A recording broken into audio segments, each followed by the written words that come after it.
Om Stapakaya cha dharmasya sarvadharmaswarupini avatar varishtaya Ramakrishnaya te namah. So we are discussing Chaitanya school of philosophy called Bengal Vaishnavism, the most prominent school of Bengal Vaishnavism. So according to Chaitanya, uh, his system is called Achintya-Bheda-Abheda. It has got its own special implications. It can be called identity in difference, or rather a combination of unity and oneness, so to speak. Achintya means something that is inconceivable. We may call illogical. Logically, we cannot comprehend it. Inexplicable, mysterious. The relationship between the absolute reality, Krishna, and Jiva's creation.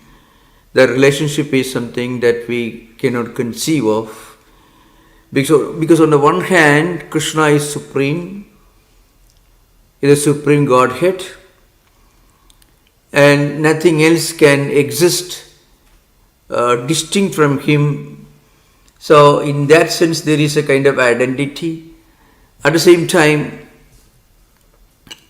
we are not the same as Krishna himself. So it's a very interesting system of philosophy. You may call it, for example, fire. Krishna is the fire and we are all sparks. Krishna is the ocean, we are all drops of water. Krishna is the repository of, or maybe the gold mine of gold, and we are different ornaments made of gold. Now, there is certainly a kind of identity, because a drop of water cannot be totally different from the ocean, which is nothing but a repository of an infinite number of drops of waters. So, like that, the blazing fire and a tiny spark, there is a qualitative identity, but again it's not the same. So frequently it is said that Krishna is the original source of all the qualities. Everything about Krishna is infinite and everything about us is finite. Krishna is absolute free will, we have limited free will. So the absolute reality has something to do with our own reality, but we are not the same. So then how do you explain this identity and difference, unity and distinction? It is inconceivable, achintya. So that's why it is called Achintya-Bheda-Abheda. So they call it simultaneous oneness and difference. That's they call it. At the same time, there is identity, and at the same time, there is difference. Now, this philosophy, according to the traditional received opinion of the teachers, the hierarchy of teachers of Chaitanya school, they believe or they claim that it comes from Vedas, the times of the Vedic times itself. Chaitanya Mahaprabhu himself was a scholar as a young man, but he did not write any book other than the very famous, well-known Sikshastakam, which is very famous for anyone who has a the concept of spiritual humility, devotion, surrender. All these ideas you can find in his Sikshastakam, 8 verses, instructions, so to speak. So he was followed by the eminent scholars, saintly people who followed his studies called Goswamis, and one prominent philosopher who belongs to his school, his name is Baladeva Vidyabhushana. He wrote what he called Govinda Bhashyam, a commentary of Brahma Sutras, in which he articulated the idea that Govinda is the supreme reality. So in a way, the Bheda-Bheda tradition goes back to a much earlier philosopher Bhaskaracharya, who lived in the 8th, 9th centuries. He also conceived of this idea, but then it was not so clearly articulated. The idea of the mysterious nature of the relationship, which includes both identity and distinction. It got named Achintya, which means inconceivable, something that transcends logical understanding, logical comprehension. It is inexplicable. That idea was brought in by Chaitanya Mahaprabhu. So Brahman, that is Supreme Krishna, the personality, and Jivatmas, the distinction. The distinction is there, and at the same time unity, identity is there. So this unique relationship was brought out by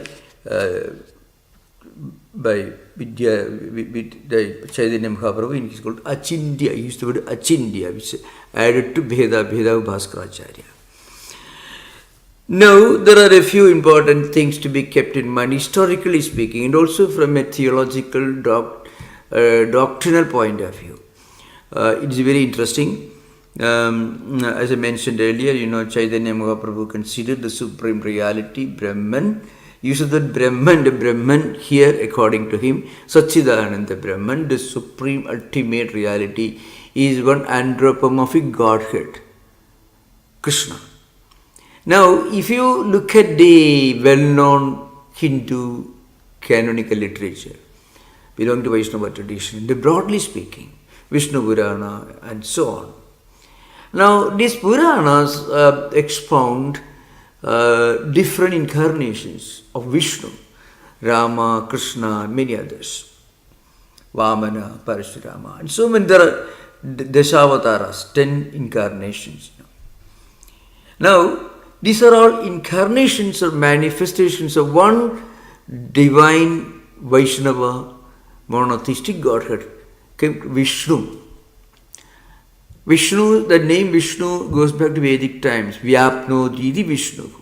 Vishnu means something, that supreme reality that is all pervading everywhere. That's a real meaning of Vishnu. It's a Vedic, it goes back to Vedic times. So all these incarnations are considered to be incarnations of Vishnu. Now Chaitanya Mahaprabhu insists in his system, he reversed it. He says Krishna is the supreme and Vishnu is an emanation of Krishna. So what you call Nirguna Niragara Brahman is nothing but a property or quality or an aspect of Krishna. Krishna is Supreme Godhead. And Brahman is nothing but an effulgence of Krishna. So, of course, they use this well-known verse, well-known statement in the Bhagavata Purana, Krishnastu Bhagavan Swayam. The supreme reality is Krishna himself. Krishna is not an incarnation of Vishnu according to Chaitanya. Krishna is the supreme Godhead. All others, including Vishnu, are emanations of Krishna. They quote this well-known statement. This comes in this, maybe in the first kantha. Vadanti tattvavid tattvam yajnanam advayam brahmaidi paramatmedi bhagavanidi kathyadi shabdidi. There are two Padhavedas versions. So that supreme reality, tattvam, supreme truth, which is realized by jnanis, by spiritually enlightened people, mystics. And that tattvam, that reality is called by many, by the sages, saints, as Brahman or Paramatma or Bhagavan. But Bhagavan itself is directly an indication of Krishna himself. So for him, Sri Krishna himself is all these three. All these three are different manifestations, different aspects of Krishna. There are also a few other verses. You can find a number of them you find in Bhagavata Purana. Even the origin of Bhagavata Purana itself lends support to this view, according to him. Gita says, Maya tatamidam sarvam jagat avyakta murtina matsthani sarvabhudani nachakam teshu avasthitaka. Means the entire universe, the entire phenomenal world is pervaded by one reality, me. The me in Advaita means Atman, Brahman, the impersonal, transcendental, divine principle. So Shankara will say, so for example, Matsthani, all are living in me, existing in me. That me, the word I, according to Chaitanya school, means it indicates Krishna. And according to Advaita, it indicates Atman, Brahman in that sense. Not Brahman as understood by the Chaitanya school of philosophers, but understood as by Advaitins, that is the supreme Brahman. But remember that Brahman is only an emanation, an effulgence, a manifestation, a property, quality of Krishna, according to Vaishnava school. But for Advaitin, that is a supreme reality. That the so-called impersonal, attributeless, transcendental aspect itself is an element, an aspect of the personal Krishna, the supreme personality Krishna. So that's the idea behind. So all these things in this world are pervaded by me in my unmanifested form. Avyakta murtina, mean avyakta murtina in my form which is subtle, which is unmanifested. That unmanifested divine principle pervades everything everywhere. Everything exists in me. Matsthani. Again, me here Advaitins will tell you Atman, Paramatman. But by Vaishnava school of Chaitanya philosophers will tell you it is Krishna. In other words, in the dialogues and the conversations that you find in Bhagavata Purana or Gita will be taken in a transcendental sense by Shankaracharya, but in a very anthropomorphic personal sense by Chaitanya. So Chaitanya Krishna is supreme everywhere.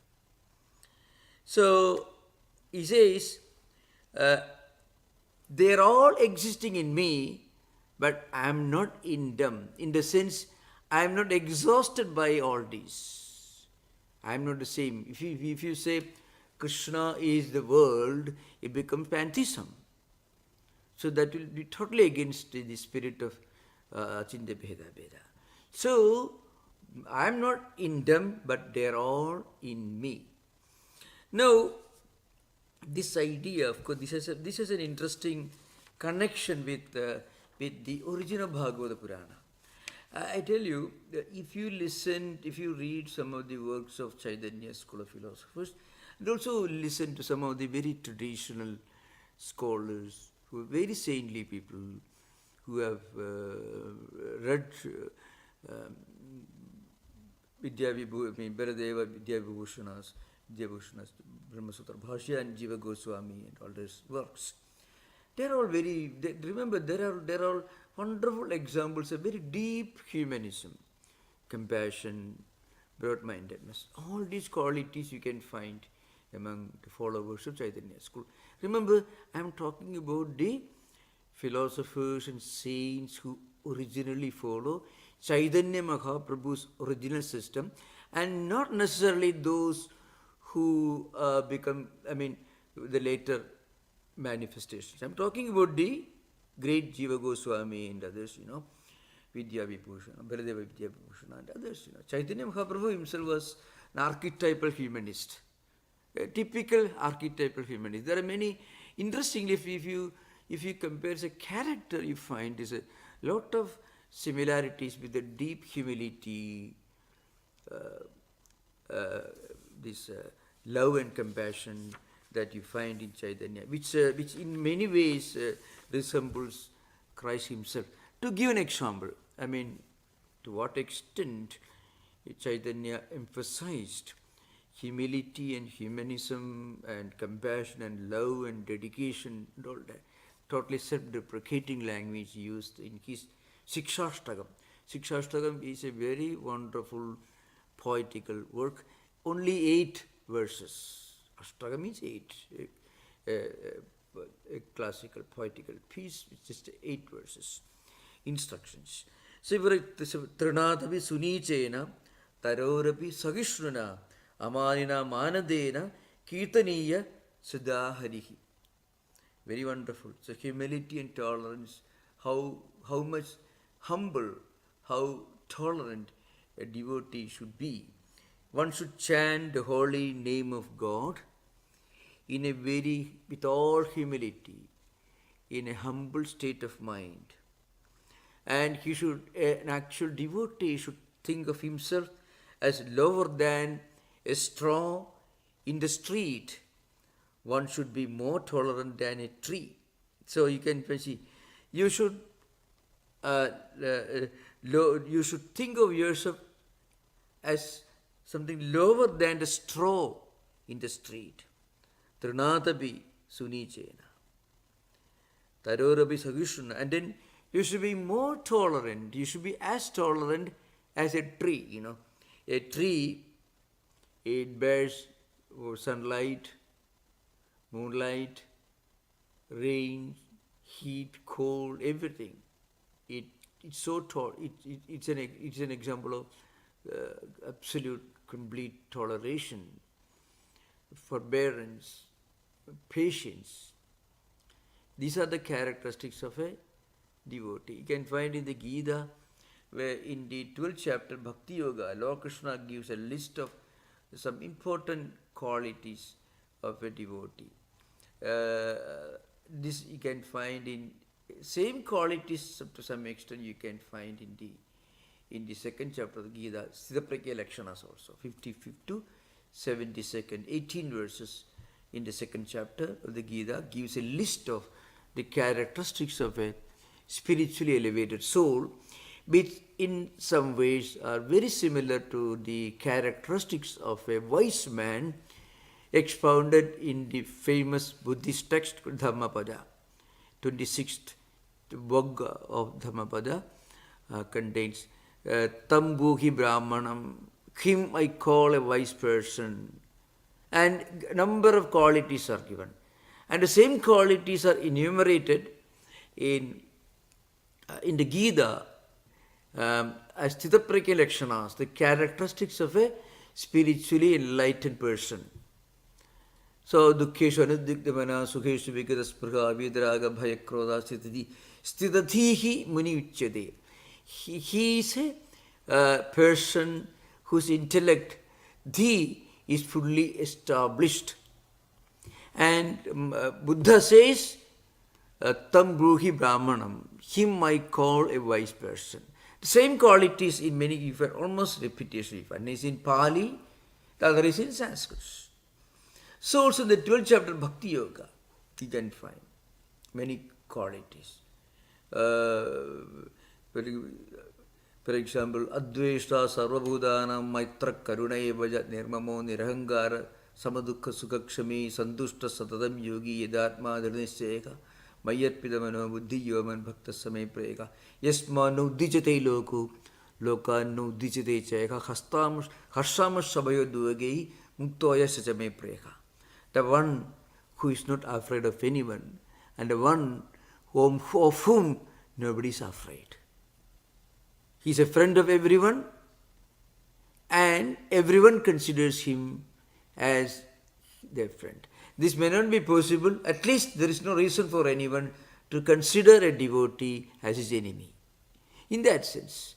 Now here you find a devotee should always be humble. It's an archetypal example of humility. He should think of himself as being lower than a straw in the street, and should be more tolerant than a tree. And again, absolutely no sense of false prestige. Amanina. He doesn't have a sense of, his own achievement, his own self-identity. He doesn't respect himself. There are many people, when nobody respects, at least they have a great regard for themselves, we can find. People whom nobody cares, at least they have an abundance of respect for themselves. But Chaitanya Mahaprabhu says, an ideal devotee will not pay much respect to himself, but he pays respect to everyone else. Amanina manadena. Manada means somebody who gives respect to others, who honors others. At the same time, he himself doesn't have a sense of his own prestige or his own honor. And then, kirtaniya sadaharihi. So, that should be the state of mind with which one should chant the name of God, the holy name of God. These are very, very interesting. So you can compare yourself, what amount of humility you find among people who, of course, it is wonderful to shout the holy name of Hare Rama, Hare Krishna is absolutely wonderful. It purifies the air. It purifies the air, it creates strong spiritual vibrations. It can be soothing effect. In fact, I often, when we read social media, when we just, unfortunately, what is happening in many of the American campuses or European universities, streets of London, you find people shouting things which are not entirely very friendly. You can imagine if all of them can chant this Hare Rama, Hare Krishna, the whole place will become purified, absolutely sanctified. And people listening to this also will feel spiritually elevated. It can help bringing a sense of spiritual vibration. It can purify the whole air. You can see that happening. You have seen sometimes these great devotees going to airports in the European countries, in American countries, shouting the Hare Rama, Hare Krishna. You people, even the security staff also, they are not very much perturbed because they feel, well, after all, these people look like totally non-violent, peaceful, absolutely wonderful. So that will be so that's why Lord Chaitanya says, how should we chant the name of God? Without a sense of pride or false ego, but giving all respect to everyone, respecting everyone, totally humble, instead of humility, considering oneself to be lower than the straw of the street. That may be tall order, but at least if one can do something along those directions, a little bit of humility will do no harm to people who shout slogans, So you can imagine. Again, and this is the way a devotee should take the name of God. And then there is the same Sikshashtaka. Just I'm quoting, it's only small little poetical classic. Very wonderful, small but absolutely marvelous. Na dhanam, na janam, na sundarim, kavidam va jagadisha kamaye, mama janmani janmani ishware, bhavatad bhakti akaituki tvai. It's also very famous. He says, O my Almighty God, Lord Krishna, I have no desire for wealth. Absolutely, I have no desire for any of the worldly things. I don't want number of followers. I don't want anything other than an opportunity, a privilege to serve your devotees, humanity, all the time, everywhere, from birth to birth. So, he says, Mama Janmani Janmani, means every birth I have to be born as a devotee, with all humility and compassion and love for everyone. I have no desire, without any desire for anything, no money, no status, nothing, not even scholarship, but a privilege and opportunity to serve your devotees. Now, these are the marvelous ideas that you find in Sikshastakam. Just to give an example. Later also we'll quote this. Now the point is, there is something very interesting about the way, about how this great work came to be written. So that's what I'm going to write now. That is about Vyasa. Now, One may ask this question: is there any theological justification for considering Krishna as the supreme, even above Brahman of the Upanishads? Some of the commentators, some of the exponents, they give a very logical explanation. And that's based on the origin of the Bhagavata Purana. And Bhagavata Purana is the most important work for the followers of Chaitanya. The Mahamantra, partly you find in the Bhagavata Purana itself. So as I mentioned, Krishna is the Supreme God, Satchidananda, because the historical background. Vyasa is the author of Bhagavata Purana, 18,000 verses, divided into 12 sections called skandhas, and again divided into 335 chapters. So you can just think of this 18,000 verses, 335 chapters, put together in 12 sections of skandhas. This is Bhagavata Purana. Very wonderful, absolutely classical, highly elevated, prestigious Sanskrit language. So Bhagavate Panditya Pariksha statement, one should, one's ability to understand scholarship in Sanskrit, you should see how he interprets Bhagavata, because some of the verses are very, very complex, plenty of scope for interpretations in different ways, totally different from Valmiki's Ramayana, which is very, very simple. Even Mahabharata is simple compared to Bhagavata Purana. Now, there is a reason why its author happened to write this book. As I mentioned, Vyasa is one of the most prominent figures in Hindu Vedanta heritage. He was the one who classified Vedas into 4 groups, 4 sections: Rigveda, Yajurveda, Samaveda, Atharveda.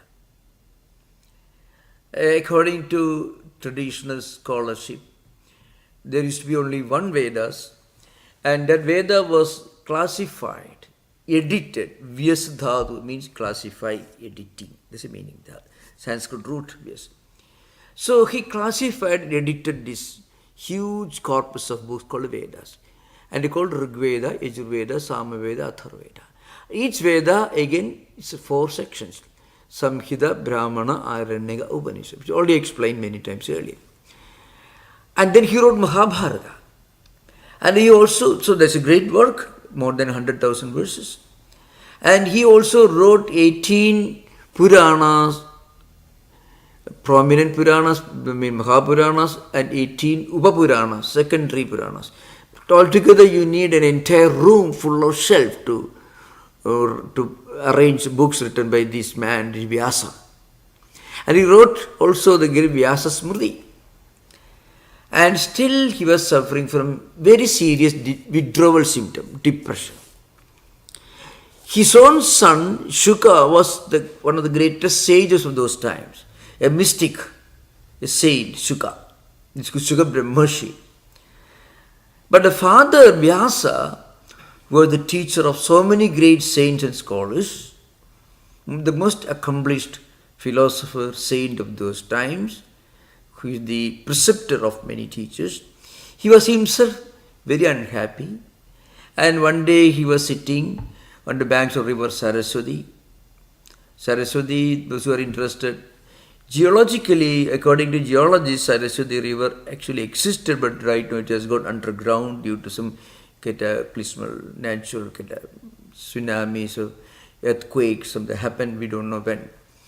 So anyway, Vyasa was sitting in a prayerful mood, but sufficiently depressed mood, in the evening on the banks of river Saraswati. Then Narada, the great sage, came there. So Narada was surprised. This eminent person who has every reason to be happy all the time, he was depressed. So Narada asked him, what's the matter? So Vyasa told him, well, I have written all these books, I have accomplished a lot, I have many students, they themselves have become great saints and sages, but I myself not feeling very happy, not contented. So I don't know why.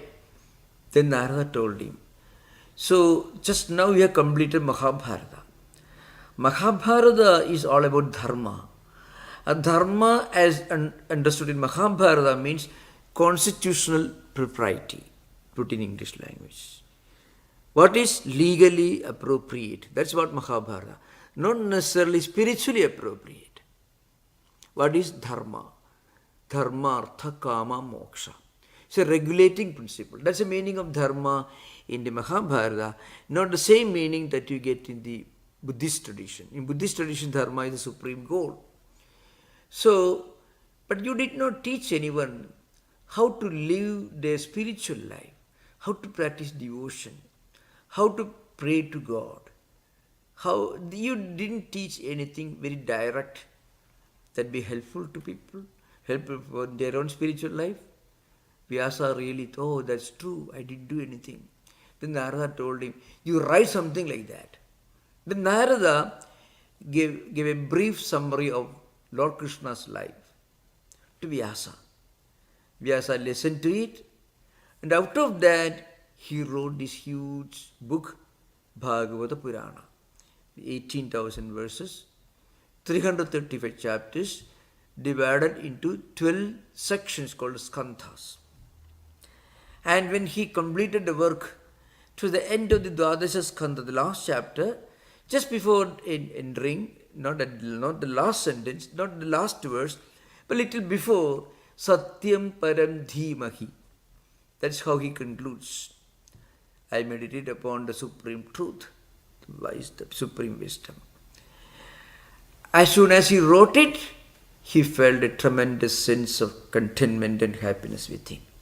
Because when he wrote something, that itself will open a direct means for spiritual progress, spiritual liberation for humanity, because he did a great service to humanity. So when you did something to help others, you yourself get helped.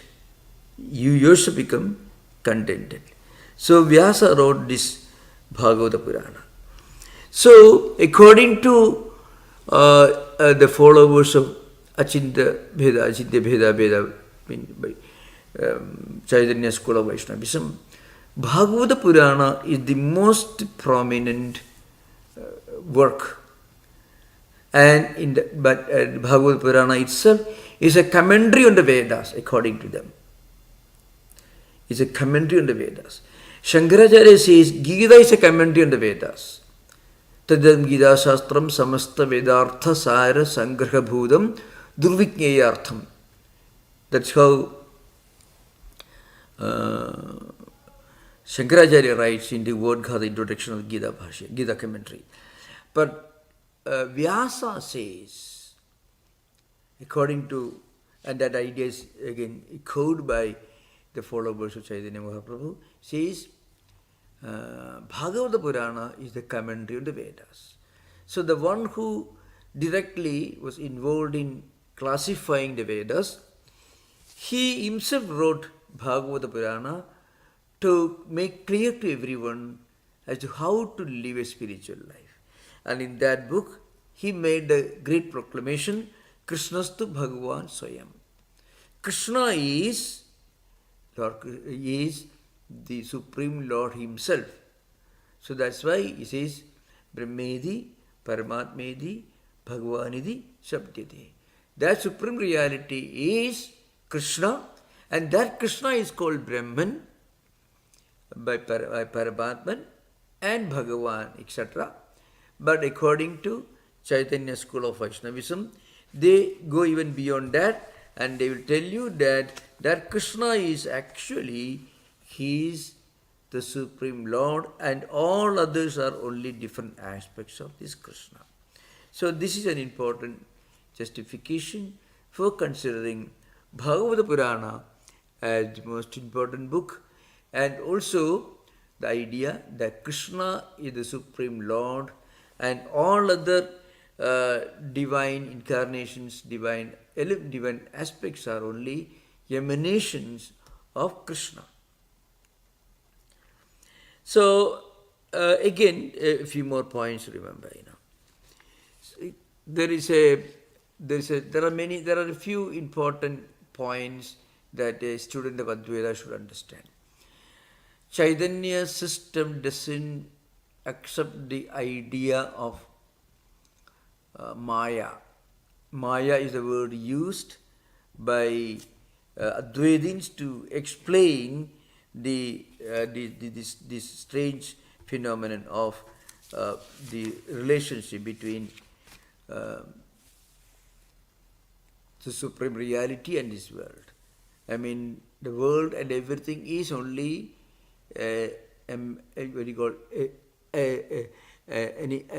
unreal transformation. It's called transfiguration, vivarta. It's not real, it's only an appearance.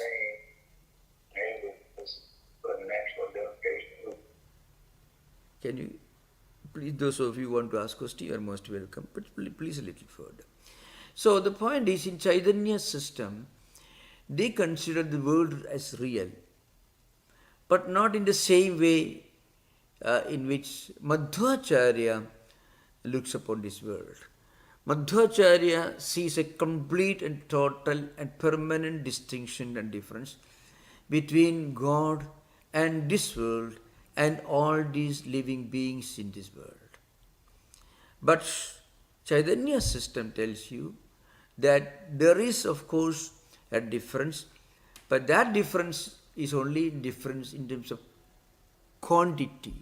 For example, as I mentioned earlier, Ishvara, Krishna, the supreme reality, is all-knowing and has got full freedom to everything. They are a positive all the qualities that we have, but we have only a limited amount of those very qualities. So in that sense, there is an identity, similarity, because we have those qualities. Every human being has some freedom, but limited freedom. Every human being has certain skills and powers, but limited. But Krishna is the infinite repository of all those qualities and excellences and characteristics. Krishna is the original source. That's why, of course, they quote this Vedaisha Sarvai Rahameva Vedyaha. In the 15th chapter of the Bhagavad Gita, Purushottama Yoga, you find Vedanta Krit Vedavideva Chakam. So here, Ahameva Vedyaha. Aham means I. I am to be known. I am the one who is expounded in all the Vedas. Again, I am the one who knows the truth of the Vedas. I am the one who knows the essence of Vedic teachings. Here, the word aham is used in the Gita. This aham according to Chaitanya school, and incidentally according to Madhva school, according to Ramanuja school, according to Vallabha, all of them, it means one personal divine reality. It may be Narayana, Sriman Narayana according to Ramanuja, it may be Vishnu according to Madhvacharya, but according to Chaitanya system, it is Krishna himself. Because they tell you that Krishna is the one who utters this instruction, who makes the statement in the Gita, 15th chapter, while addressing Lord Krishna. So, and not only that, this Krishna is also the topic, the subject of discussion in the Upanishads. Not the Supreme Brahman as we understand in Advaita. Rather, this Krishna, conceived to be Bhagavan in the Bhagavata Purana, is the topic of discussion in all the Vedas. That's why, and of course we already discussed Bhagavan in the previous chapter. Aishwaryasya, Samagrasya, Yes, Dharmasya, Yashasya Sriyaha, Jnana Vairagyosaiva, Mokshasya, Shannam Shadaidira. There are 2-3 different versions here. So, Jnana Vairagyosaiva, Shannam Bhagaitirita. Bhaga means these qualities. That is, prosperity, affluence, courage, bravery, energy, reputation, then auspiciousness, spiritual knowledge, renunciation, detachment, all these qualities. If you can think of a supreme person who is the original source of all these qualities, and that supreme person is Bhagavan, Krishna himself. Now, all these qualities devotees also have. All devotees are also aspirants of these qualities, but they get these qualities only to limited extent. That's why samagrasya, the word is used. So the Chaitanya school mentions samagrasya means more in a very comprehensive manner. These qualities are found only in Lord Krishna. So I shall just take a few more verses from this well-known book, that is this Chaitanya Ashtakam, Shiksha Ashtakam, which is very famous and very spiritually very elevating work. So I didn't bring the book right now with me, but I shall try to expound some of the statements from that book.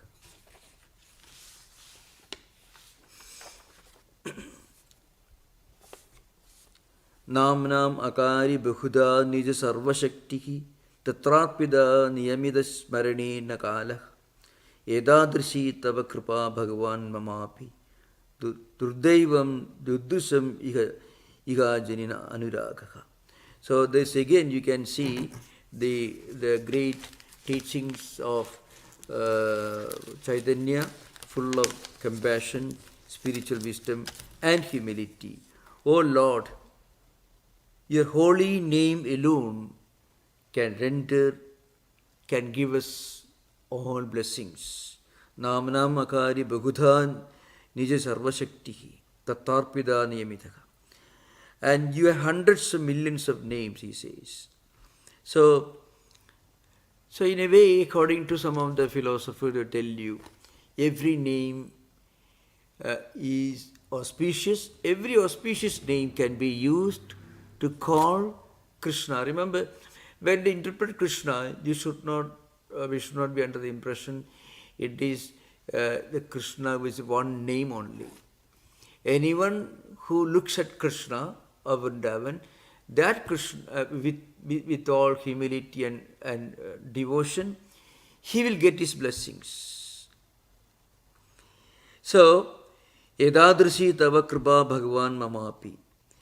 In all these transcendental names, you have invested all your transcendental energies.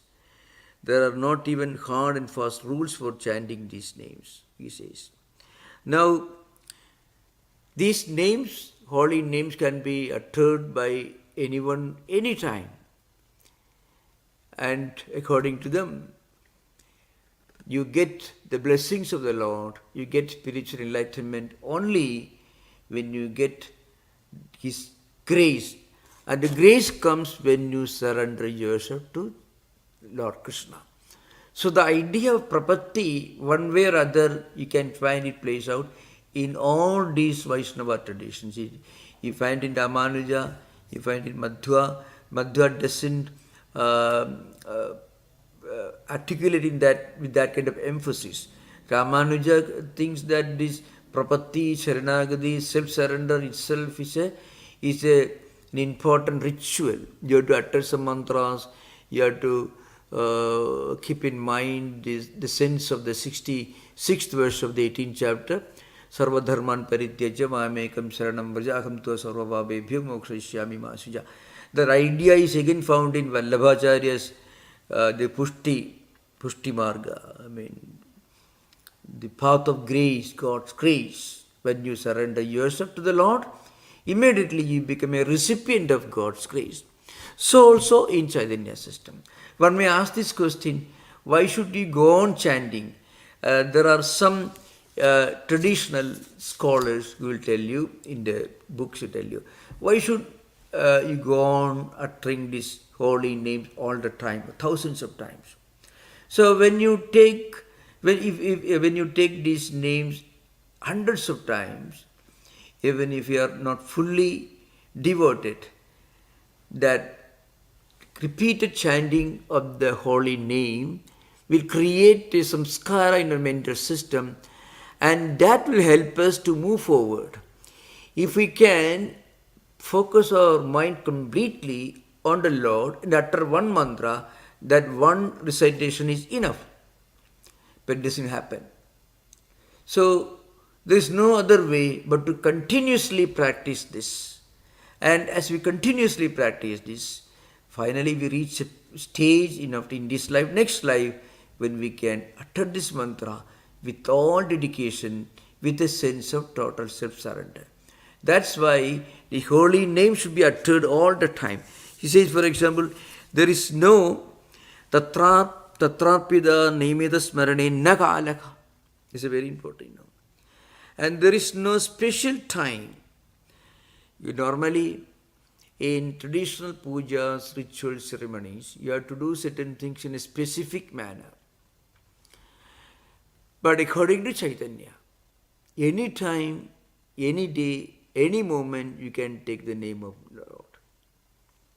It is the mind that really matters. Chaitanya was a great humanist who opened the doors of religion and spirituality to everyone without any consideration of any social status or anything. Everyone joined his folk, the humblest people in the villages, and sometimes some Muslim Nawabs also became his disciples. You can find in Chaitanya Mahaprabhu's life, which we don't have time to go through. Kings also became, King Prataparudra Orissa became a great devotee of Chaitanya. So one of his unique contributions was this humanization of spirituality. So there he says, Tatarpida niyamitaha smarane nakalaka. Now in this practice, there are no hard and fast rules for chanting these names, because out of kindness you are enabling us to approach you by your own holy names. Edadrisi tava kripa bhagavan mamapi durdaivam idrisham iha janina anuraga. So nama, or chanting the holy name, is a direct and most effective tool for us to reach the Lord and also to become the recipient of God's grace. And if we do that with all dedication, it happens immediately. But if we continuously practice, even mechanically, that's an important thing. This liberation from the conventional mechanical rules and regulations, which is something very revolutionary. So I want to tell you a few things in this connection. Many of the traditional temple rituals were influenced by the Mimamsa tradition. In Mimamsa tradition, which emphasized very elaborate ceremonial Vedic rituals, which are very strong, hard and fast rules and regulations, which everyone was supposed to follow and practice. That was in a way superimposed upon temple worships also to some extent. Thus there was the problem of it becoming mechanical. But Chaitanya came as some kind of a revolutionary spiritual reformer. At a time when he opened the doors of spirituality to everyone in society, he also liberated them from the tentacles of mechanical ritualism. The rigidity and the conventional practices frequently posed a great challenge to common people in practicing spiritual disciplines in the society. But Chaitanya opened the doors for everyone. That's why he says, Tatarpida niyamita smaranena kalaka. For remembering God's name, there is no auspicious time or inauspicious time. Every time is auspicious. Every day, every minute, every time is auspicious for a true devotee. Because you are not chanting with your physical body, you are chanting with your mind, that is dedicated Tatrarpida. I mean, when you surrender yourself completely to the Lord, then with that, anytime, any day, you can chant the holy name. So, of course, we will continue this discussion in the coming week. So, you have to remember, Chaitanya was a great spiritual humanist. And in a way, his methods were very revolutionary. So, during his time, villages and towns flooded with devotees, chanting the mantras, going on processions, accompanied by musical instruments, and himself frequently in a trance, in a state of spiritual ecstasy. So you can find a lot of wonderful references to Chaitanya Mahaprabhu in the teachings of Sri Ramakrishna and the Gospel of Sri Ramakrishna you can find. So thank you. Now we will have a discussion. You are most welcome. Thank you. Swami, I had a question. I thought I understood from Sri Ramakrishna, Chaitanya was a dualist externally, but an Advaitin internally. Am I remembering it correctly? There is a great truth in that. The reason is Chaitanya reaches Mahabhava. So Mahabhava is a high transcendental ecstatic state where he completely transcended his body consciousness.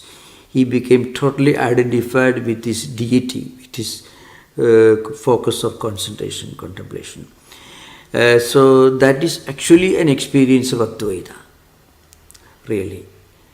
But at the same time, and then he'll come down to the dualistic level and he will chant the names with the musical instruments. You can find pictures, big music instrument they used to tie the neck and beating. So again, the most interesting thing about Chaitanya was his deep humanism, and he was a strong sense of equality and egalitarianism, because that was the need of the hour. Because he brought in a great spiritual revolution, really speaking, So there is a greatness. It enchanted people. So you are right. Chaitanya, when he was totally identified with the thought of Krishna, he became one with that. So anytime when you transcend body consciousness, when you identify yourself with this transcendental reality in a state of ecstasy, he became silent. Other time he'll be chanting mantras. So that's what Sri Ramakrishna is talking about in that gospel. Thank you. Yeah. Thank you, Swami. Yeah. Maharaj, I have a question, and that is that if I were to travel to Bengal, would I easily encounter these groups in public, and would I see them, and if I wanted to participate, would they be welcoming? What does it look like? There's a place called Mayapur, which is ISKCON Hare Krishna movement. Is a marvelous temple. I have not visited, but I heard it's a wonderful place where a number of Westerners go there, and they recreated a kind of premier Vedic school of those times with cow dung floor, thatched roof made of grass and leaf, where small children dressed up like ancient children of hermits, householders who were hermits in ancient times, studying Sanskrit and Vedas. So mostly Westerners. There's a huge number. But it is very unlikely that you find them in the streets of Calcutta right now, because it's not entirely a very peaceful place. There's a lot of political problems frequently happen in those places, highly disturbed. So that could be there. But again, there are places where you find very peaceful, calm and spiritually vibrant places. Mayapur is a place where Chaitanya Mahaprabhu was born, actually, close to the place nowadays. He was born there.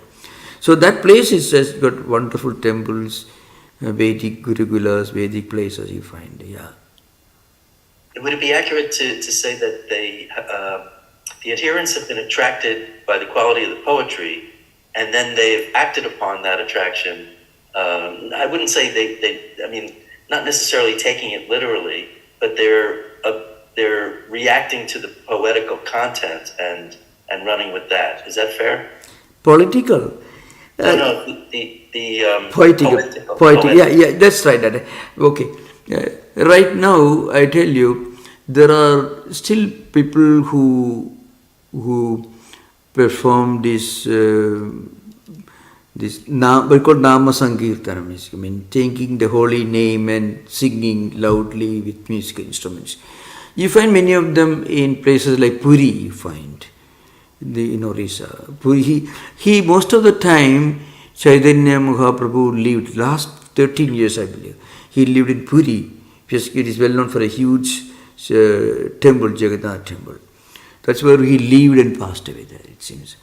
So, but you can still find very wonderful devotee groups who are singing in the streets and singing bhajans, because you can continuously, one way or the other, his influence can still be found in many places.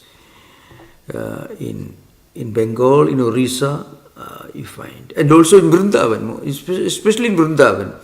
There's a place associated with Lord Krishna's early years, So there are temples there, and surprisingly large number of Westerners you find from different traditions. They very devoted. Many of them study Sanskrit. Many of them have become teachers in their tradition. Many of them very old, very senior, very saintly people you find. So the tradition continues.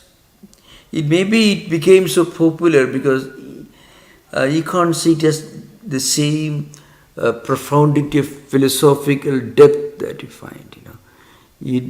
So like Advaita, Madhva, Ramanuja, and all that.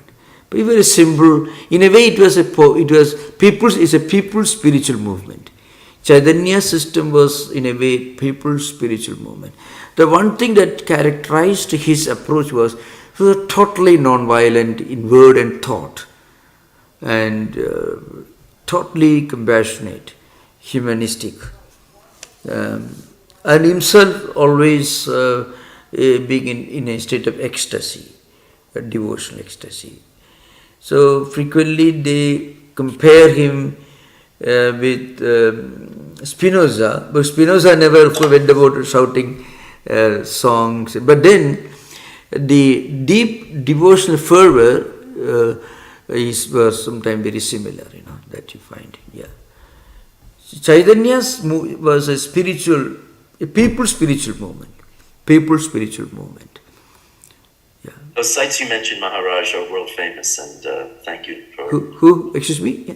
The locations, Pune and the other sites. The one place is in Mayapur, the famous temple, and another one is in Vrindavan, which may be equally important, if not more, because you find so many temples, establishments, because it's a spiritually vibrant place, Vrindavan, because it is located in Uttar Pradesh, which is the cradle of traditional Indian spirituality, you find. So the people also have a deep respect for monks and spiritual aspirants in those places. Vrindavan and the place. You can visit, you're most welcome, I will enjoy. Many Westerners, highly educated people, some of them nuclear scientists, great mystics, they are given up all right, now let us do the Nama Sankirtan. They get a lot of peace of mind. This is very important. We should not overlook the importance of emotional serenity and peace that you may not get by reading Kant's Critique of Pure Reason.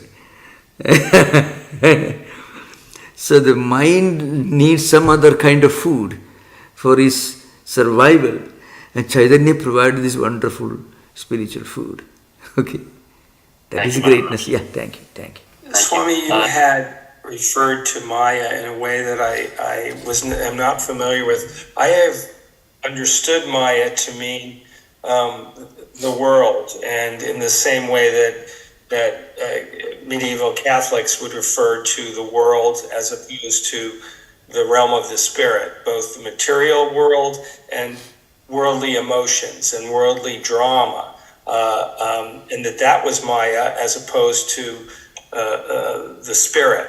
You used it, I think, differently, and I wondered if you could elaborate. Yeah. So, okay. Now, I used the word Maya, but just want to remind there are other listeners who can be slightly confused. Mayapur is the name of a place very close to the place where Chaitanya Mahaprabhu was born. That's a place where you have a number of monasteries, institutions, temples, a number of Westerners you find playing these musical instruments and chanting holy names. I'm just listening. Maya in Advaita, that's what I'm coming to now. Maya is something that you understand to be absolutely unreal till you realize it. Before we realize, before we understand that Brahman is only reality, we may believe that all these empirical phenomena are actually real in the absolute sense. Because we see with our eyes, we interpret with our mind, we live with it, we objectify all these objects. So if somebody tells us, well, these things are not real, or that these things are only relatively real, we will not be able to accept it, realistically speaking. But then let us think, well, I am sitting on a chair, or I am looking at a table. The table was not there maybe 100 years ago. I will not be there 100 years later. So the table is there for a specific amount of time. It is there, but it is not absolutely real. It is not existent in the absolute sense because it exists only for a short time. Before, 10-15 years ago, that table was a part of a tree, and maybe after 100 years, it may be something else. It can go back to the earth. It can become part of the earth crust. So what's the status, the ontological status of the table? It is relative. Now, it is not absolutely unreal. If it were absolutely unreal, we won't be seeing it with our eyes. But if it were absolutely real, it would be there all the time. So something that exists, but once we understand, that table will not be there after 100 years, then we may think of something relative. Let's say, I could give another more, interesting example. A goldsmith, let's say goldsmith. A goldsmith is looking at different golden ornaments. Now for him, he values these ornaments only in terms of the gold that being used to prepare, to manufacture these ornaments. In fact, he may not pay much attention to the shape and the name, which are interrelated. For him, he has a collection of gold, out of which he prepares golden ornaments. So how much gold is to be used for a ring, maybe for necklace, whatever else maybe. So for him, he's thinking only about gold. He's not thinking about shape and size. Now, the goldsmith is like a Navara Brahman, is an enlightened person. He knows that the golden ring, the golden necklace, it comes and goes. It was made 10 years ago, maybe 5 years ago, and then after 5 years somebody may melt it and make it something else. So form changes, so names also will change. Names and forms constitute this relative reality. Now, the ontological status of this relative reality is Maya. The word Maya, I will tell you, Ma is a term used in Sanskrit to indicate negation of existence. Ya is a pronoun. Now, you don't use a pronoun to indicate something which is absolutely unreal. You don't use this clock or this table. There should be a table which I should see in front of me to use the word this or it or that, whatever may be. So a pronoun always implies something that is actually existing. So at the same time, ma indicates something that's totally unreal. It's a negation. So negation and existence together. Existence in the relative sense, negation in the absolute sense. It doesn't exist for all times, so it doesn't exist. But it is not absolutely unreal. You are seeing in front of you, so it is existing. That's why the definition of Maya, according to Shankaracharya, Swami Vivekananda repeats again and again, it is neither existence nor non-existence, nor the combination of both, like that goes from Vivekananda. Translates one important verse from Vivekachudamani. That we already started taking Vivekachudamani every Friday, 7:30. So we can see the whole temple. So Maya is a very wonderful concept. But again, more than a concept, it's actual realization. But as a realization, it comes only to an enlightened person. Only a goldsmith can judge a golden ornament, different golden ornaments as gold. When you go to the shop, for you, a necklace is one thing, a ring is something else. Two different things. Goldsmith, no, for him it's only gold. For an enlightened person, everything in this world is real only in the relative sense. But there is something which is beyond name, which is indescribable. And that absolute reality is Brahman. That's why Advaita, once we realize, is the simplest, obvious truth. But unless we realize it, it is the most difficult thing to understand. Even Ramanuja, Madhva, all of them made mistakes with regard to Advaita. So there's no problem if you are making mistake in 21st century. Yeah. Well, thank you. Yeah, thank you. Maharaj, David's question is so fascinating because the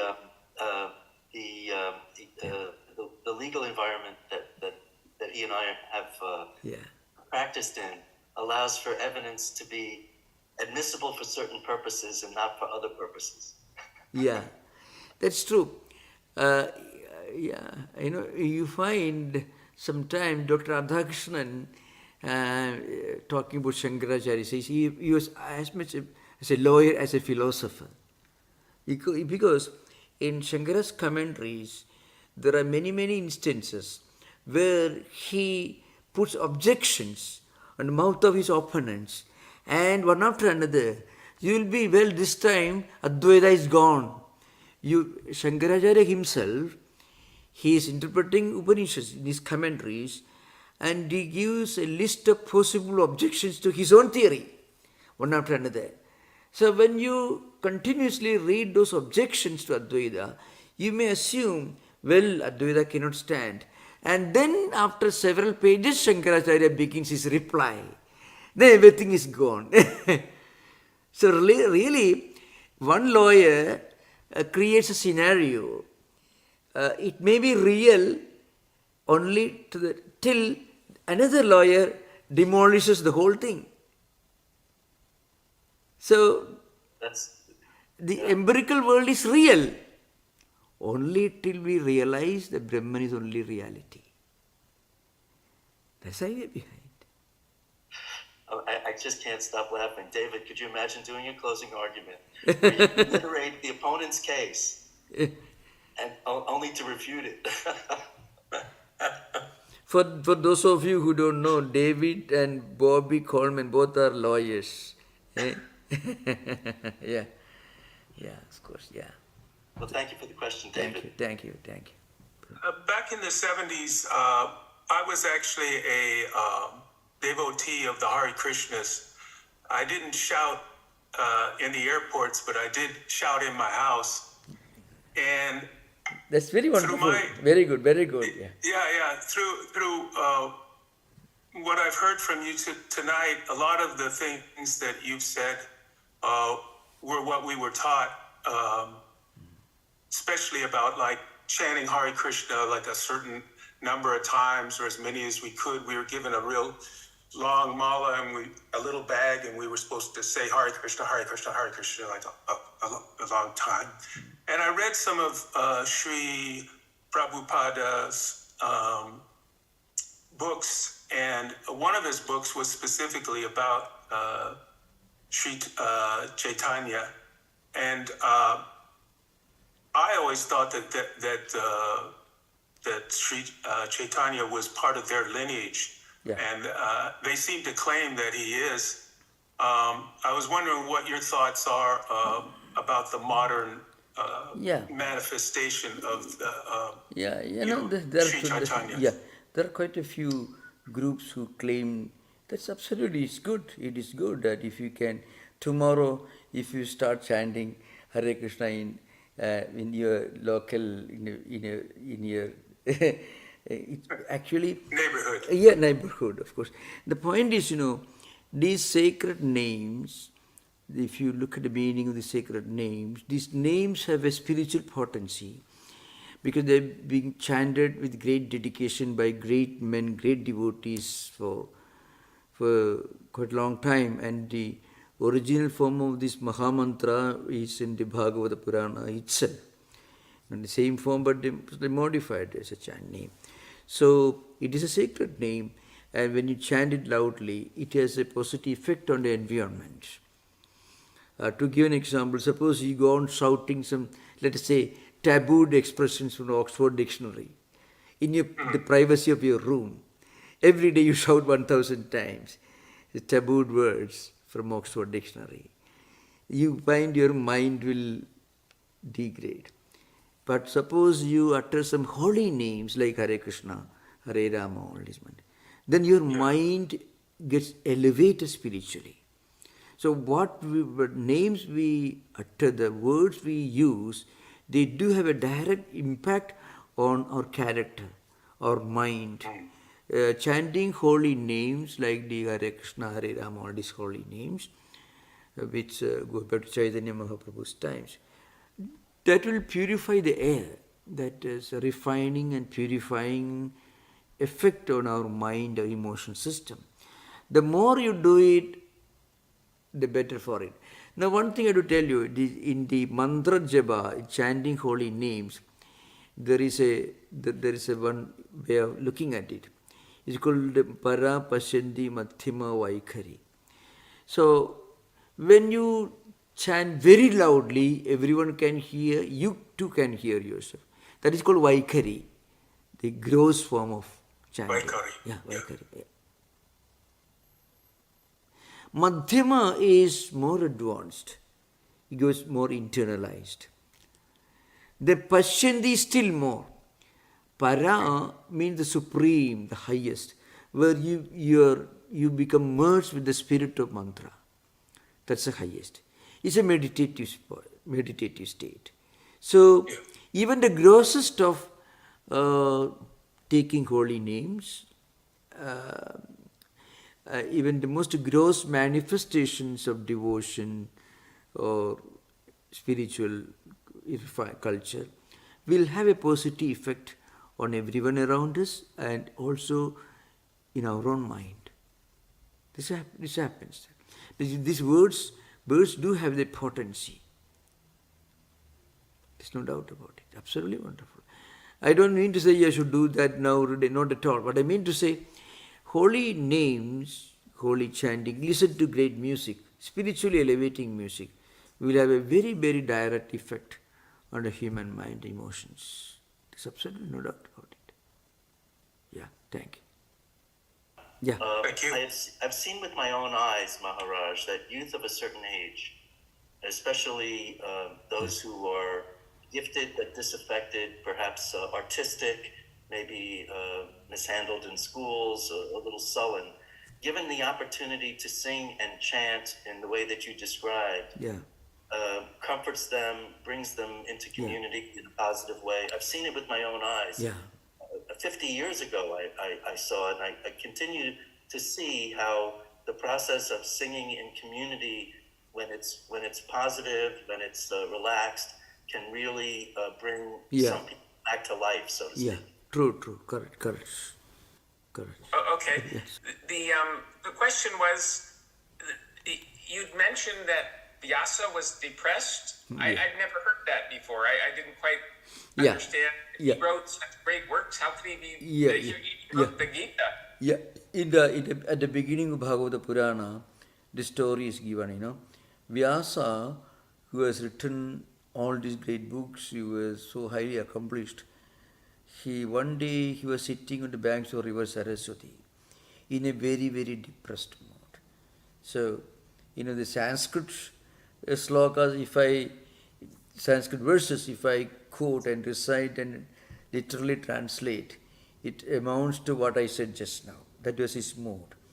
And then another says Narada came. So he asked, what's the matter? Why you are such an eminent person? You have written Mahabharata, you have classified the Vedas, and then why are you? So Vyasa said, somehow I don't feel like I have achieved anything. There is something wanting in me, something which I want to do, but I don't know what it is. So there's a long dialogue. Then Narada tells him, yes, you do something that will help people to live a spiritual life. How to pray to God, how to do puja, all those things like that. Something that will be helpful for common people in the Kali age, Kali Yuga, I call it. Kali means the Kali Yuga, I say. And then what should I do? Vyasa asked. The Narada gave him a short synopsis of the entire story of Vishnu and his incarnations, which is actually the theme of Bhagavata Purana. And then Vyasa learned it from Narada, and later Vyasa wrote very elaborately this big work. It's the most important book on devotional philosophy in Hindu tradition, Bhagavata Purana.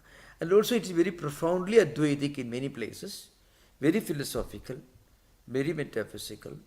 It is the most well-known work, well-known philosophical work in devotional tradition, Bhagavata Purana. And so, when he wrote it, he became happy, contented.